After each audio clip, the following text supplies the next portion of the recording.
Hi friends, simple and easy evening snack recipe అండి. డెఫినెట్గా try చేయండి. ఇంట్లో వాళ్ళు ఈవినింగ్గా మనం ఏం చేయాలని ఆలోచించకుండా సింపుల్గా అయిపోద్దండి రెసిపీ. ముందుగా ఆయిల్లో ఆవాలు, మినప్పప్పు, జీలకర్ర, ఎండుమిరపకాయలు, కరివేపాకు, మీకు వీలైతే కారం ఘాటుగా కావాలంటే పచ్చిమిర్చి కూడా యాడ్ చేసుకోవచ్చండి. నేనైతే ఇక్కడ యాడ్ చేయలేదండి. చాలామంది అయితే ఉల్లిపాయలు కూడా యాడ్ చేసుకోవచ్చు మీకు ఇష్టమైతే.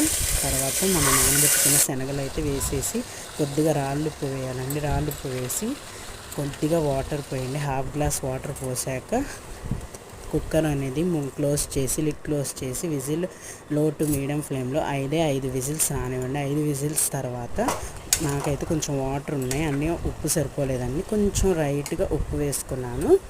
ఈ వీడియో మీకు చూసారండి. సింపుల్గా టేస్ట్ అయితే రెసిపీ రెడీ అయిపోయింది. సింపుల్ ఈవినింగ్ స్నాక్ అండి. డెఫినెట్గా ట్రై చేసి ఎలా ఉందో కమెంట్ చేయండి, లైక్ చేయండి, షేర్ చేయండి.